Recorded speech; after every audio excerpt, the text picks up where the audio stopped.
Bien, vamos entonces con la última entrega, la tercera parte de nuestra investigación, Fidel, Chávez y Humala, la estrategia del camaleón. Primero, conocimos al hombre clave de la Revolución cubana. Conocimos al jefe del Servicio de Inteligencia y del Comité América de Cuba. Al mando de los dos entes, simultáneamente, Manuel Piñeiro Barbarroja se encargó de extender la revolución socialista a toda América Latina. Después hablamos de su esposa y socia en la DGI, el Servicio de Inteligencia de Cuba, y el Departamento América, en el que ambos trabajaron diseñando la estrategia del eje de Cuba.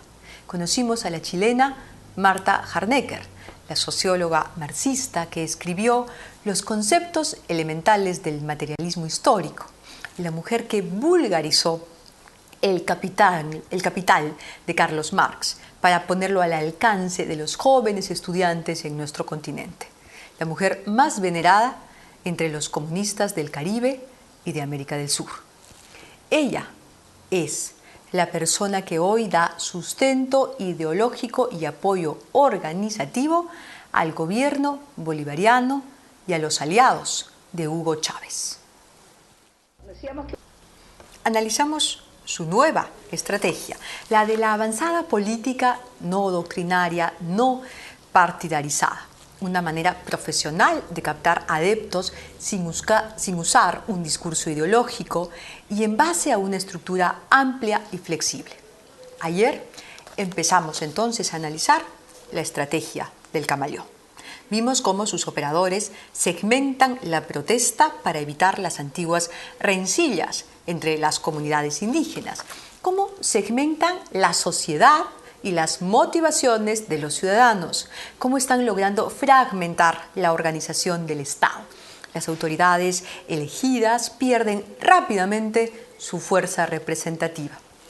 La ley y la razón en el Perú carecen de valor para resolver los conflictos sociales y poner orden cuando se enfrenta a una minoría organizada y violenta.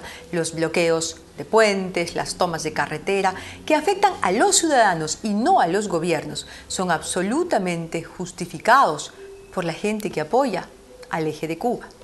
La institución policial ya no infunde respeto en las regiones. El brazo armado de la ley ya no funciona. El poder, como sostiene la ideóloga del eje de Cuba, Marta Harnecker, está en las minorías organizadas en milicias, en combatientes, en reservistas. Muchas gracias. ¡Abajo banderas! Queridos hermanos, queridos compatriotas del sur, de Arequipa, les pido a todos ustedes, les doy un fuerte abrazo y no puedo que hacer es empezar el discurso previamente a señalar que me siento adolorido y me siento solidario con toda la provincia de Islay, con todo el pueblo de Islay, de Arequipa, que hoy día están de luto.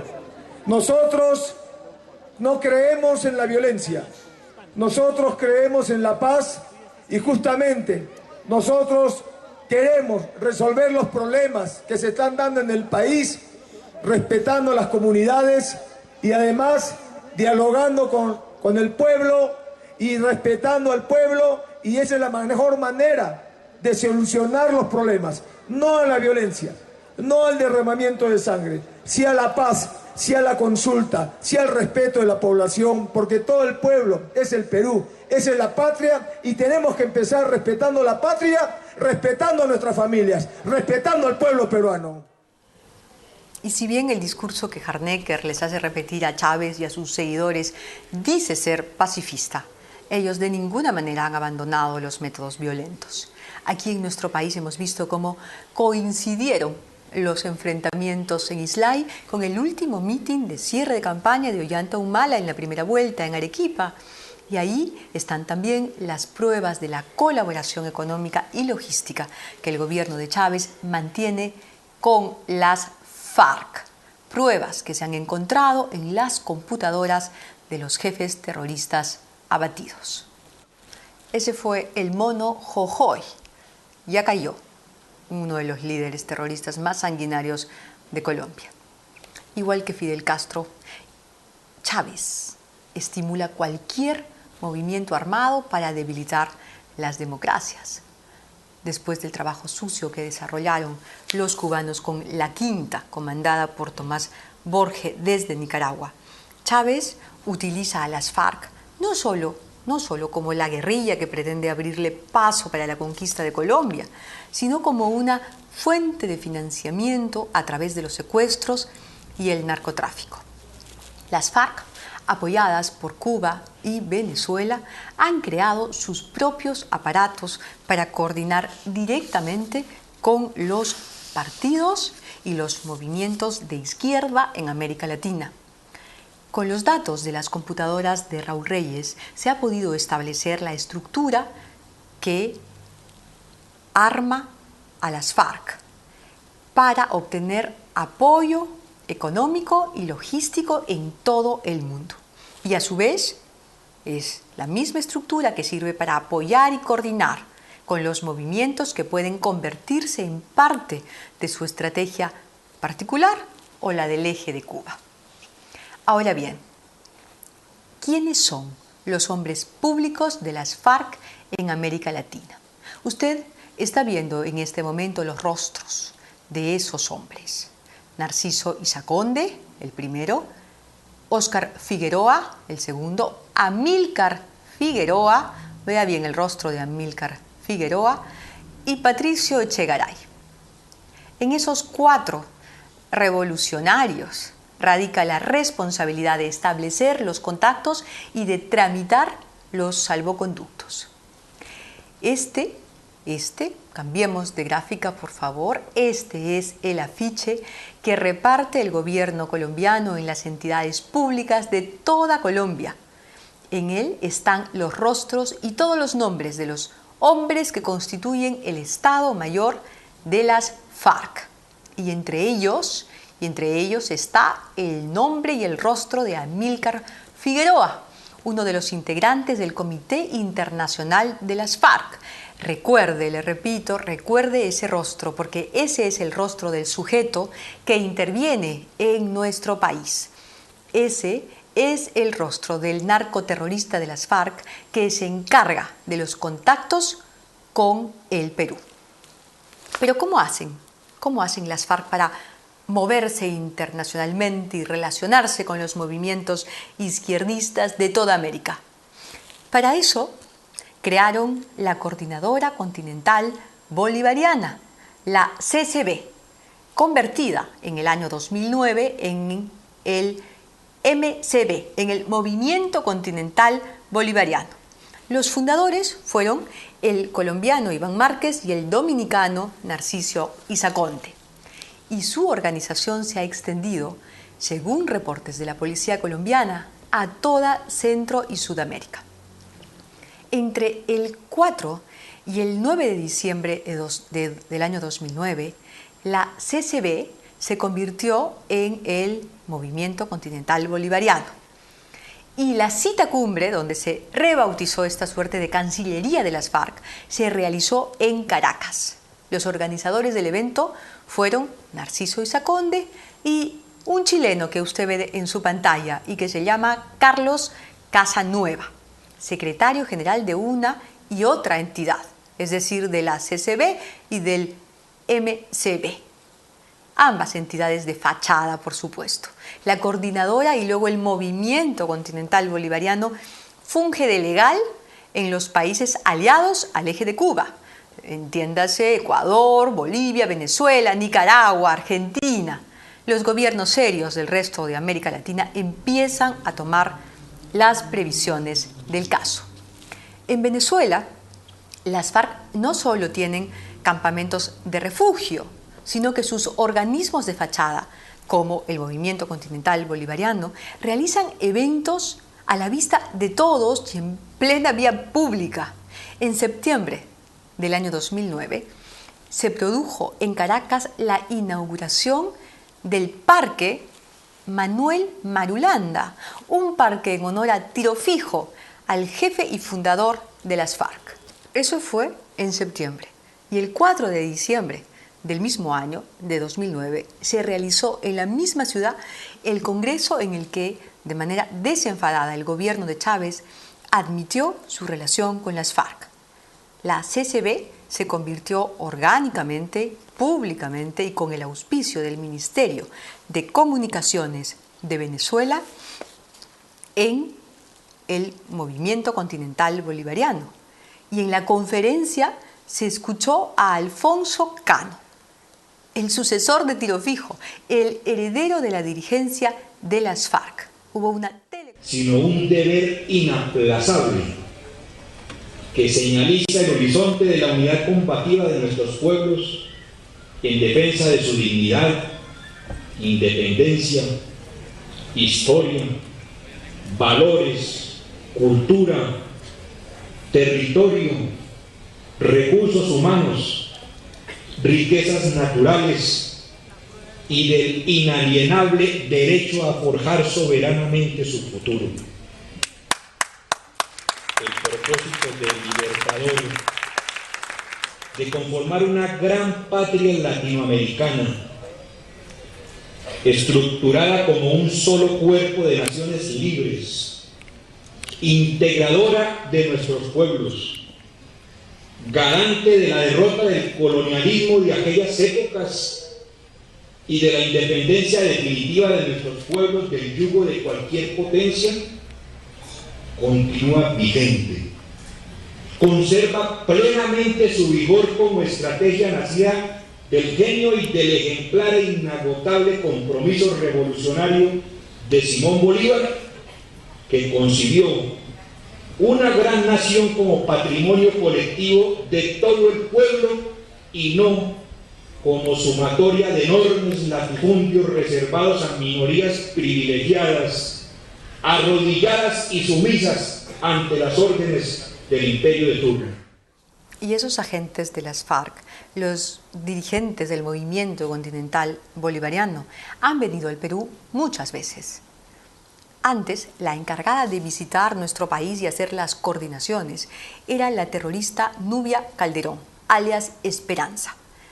Pero lo fue hasta que cayó herida en el ataque al campamento de Raúl Reyes en el Ecuador. ¿Lo recuerda usted? En ese momento, Daniel Ortega, el presidente de Nicaragua, rescató a Nubia Calderón de un hospital de Quito y la llevó a Managua. Veamos a Nubia Calderón en imágenes de la DINCOTE, la Policía Antiterrorismo del Perú. Maestro, hay que poncharla, maestro. En estos momentos apreciamos al objetivo chino está ingresando al partido, al local del partido. 9 izquierda, patria roja. Dentro.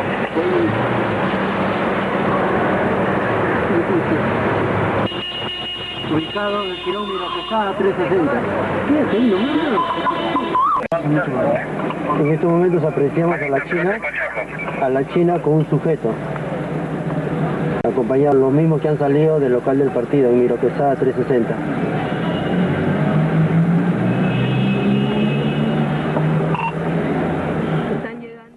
Ahora, los encargados para el Perú son Narciso Isaconde y Amílcar Figueroa.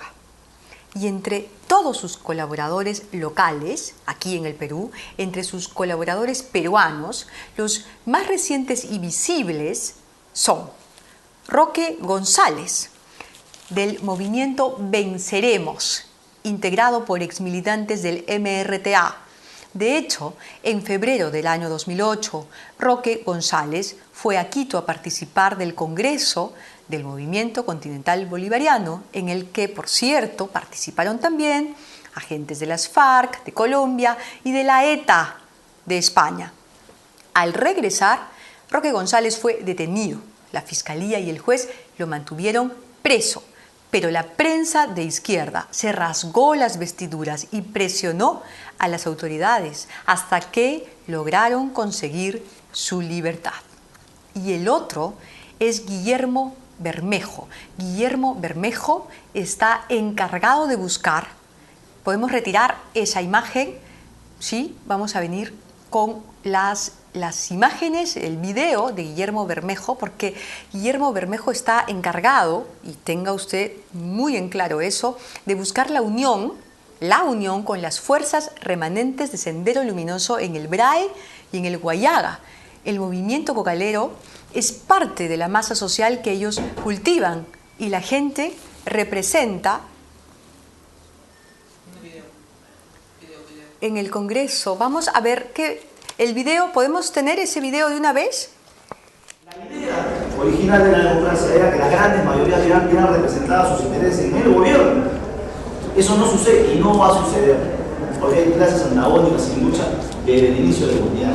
Hoy, la burguesía asociada ya casi en sus últimas grandes alianzas, donde ya no sabemos cómo llamarla, porque encontramos Acción Popular, al PPC, a Somos Perú, el Partido Amplista, los Fujimoristas y sabe cuántos más, y a ponerle un nombre sería un trabalengua. Ya se habla de una base militar en el norte, en la parte de Iquitos. ¿Para qué? Se pretende desde el Perú hacer una cabecera de playa para atacar a las Fuerzas Armadas Revolucionarias de Colombia. Bien, Guillermo Bermejo está encargado de buscar la unión entre las fuerzas, le decía antes del video, entre las fuerzas remanentes de Sendero Luminoso en el BRAE y en el Huallaga. Este movimiento, el movimiento cocalero, es parte de la masa social que ellos cultivan y ya tienen representantes en el Congreso y ahora buscan convertirse en un partido político. Para eso han organizado su próximo Congreso en Lima, el 26 de agosto de este año. Y quien ha logrado limar las asperezas entre los dirigentes cocaleros de los distintos valles ha sido la congresista andina de Gana Perú, Elsa Malpartida. Pero el hombre de las FARC, que más viene a Lima, se llama Amílcar Figueroa. En los documentos de las computadoras de Raúl Reyes aparece como el contacto clave para obtener financiamiento y hasta como el negociador para la compra de armamento para la guerrilla. Para moverse impunemente, Amílcar Figueroa utiliza su pasaporte diplomático. Sí, Amílcar Figueroa es parlamentario andino por Venezuela. Y lo que usted ve en pantalla son algunos de los viajes que ha realizado a Lima. Pero como les decía hace unos minutos, Amílcar Figueroa, el hombre del Comité Internacional de las FARC, está encargado de hacer los grandes contactos. Y vaya que los hace. En esta foto, tomada en Lima, con un puro en la mano, Amílcar Figueroa abraza a Ollanta Humala y al embajador de Cuba en el Perú. El mismo hombre que aparece en la foto abrazando a Ollanta Humala aparece en este afiche. Mírenlo usted. Aparece en este afiche que la policía colombiana coloca en las entidades públicas de todo su país, registrando a los hombres más violentos y peligrosos de las FARC. ¿Cuándo empezó la amistad entre cubanos, venezolanos y los nacionalistas peruanos? La fecha no es conocida, pero es obvio que se trata de una relación que se consolidó antes de las elecciones del 2006. Veamos el siguiente video, en el que se registra una reunión que se realizó entre la primera y la segunda vuelta del año 2006 en la frontera entre Perú y Bolivia. Ollanta Humala se reunió con Evo Morales en Copacabana para inaugurar un programa de salud implementado con recursos del gobierno cubano y con la cooperación también del gobierno venezolano. En este nuevo programa, la mayoría de los médicos que atienden son cubanos. Bueno, la infraestructura la cubre la alcaldía y el gobierno cubano, nuestro gobierno, con ya todo el equipamiento, todos los insumos y el personal médico. ¿Quién ha donado esos equipos? Los países extranjeros. ¿Quiénes? Venezuela y Cuba. Venezuela y Cuba, pero más en Cuba. Los pobladores de Copacabana esperaban a Evo Morales y a Ollanta Humala con banderas de Bolivia y Cuba en la mano. Cuando he escuchado los medios de comunicación, cuando empieza a encabezar la encuesta el compañero Ollanta Humala, dice terrorista.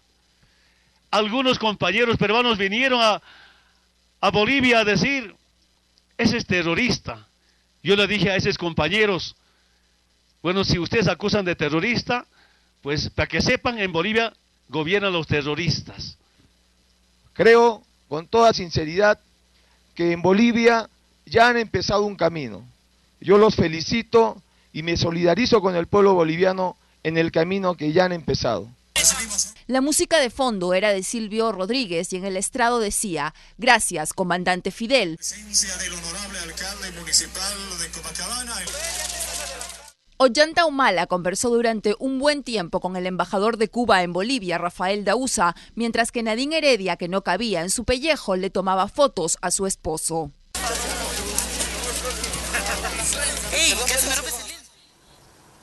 La doctrina bolivariana, la estrategia del camaleón, avanza a vista y paciencia de la clase política de toda América Latina. Los textos bolivarianos proponen boicotear las iniciativas que fortalezcan el libre mercado, aunque las nuevas, incluso las nuevas tecnologías boicotean también la Internet, las nuevas tecnologías. Su objetivo es lograr que fracase la economía libre, impedir que se imponga el desarrollo. En eso están, por lo menos en eso están todos los que han sido conquistados por el eje de Cuba en los últimos 5 años. Y entre esos conquistados figuran los viejos líderes de la izquierda y de los partidos comunistas del Perú. El partido prosoviético, el viejo partido prosoviético, Patria Roja, el Partido Socialista de Javier Díaz-Canseco, los socialistas velasquistas, todos ellos sumados ahora a los neoemerretistas y a los pequeños grupos como Patria Libre y Venceremos, y hace un par de años, Tierra y Libertad. Cada uno ha sido conquistado con el discurso que ha querido escuchar. No olvide que la estrategia del camaleón consiste en realizar una campaña de captación política no partidarizada, no doctrinaria. Pero ¿quién ha logrado en el Perú el milagro de unir a las izquierdas y superar la fuerza de Barrantes? ¿El comandante Ollanta Humala? ¿El comandante Hugo Chávez? No, pues, es evidente que no. Este es un trabajo que lleva años, décadas. Este es un trabajo de la inteligencia cubana. Cuba, la última dictadura de América, se revuelve en su hora final. El mito de su caudillo fundador está por acabarse y necesita más que nunca más Chávez, más Evos, más Ortegas, más Humalas, más que mantengan el cuento del antiimperialismo, más fichas que canjear mientras van perdiendo en el tablero de la historia. Es triste realmente el papel de los partidos y los gobiernos de la izquierda latinoamericana, convertidos en fichas que prolongan la agonía del dictador del Caribe. Dejaremos los peruanos que nuestro país sea una de esas fichas. Dejaremos los peruanos que nos quiten nuestro país. De usted, de nosotros, depende. De su voto, de mi voto, de cada uno de nosotros, depende. Lo importante es saber quién es o quién se cree el maestro de ajedrez. Vamos a la pausa. Regresamos. Estamos en Mira quién habla.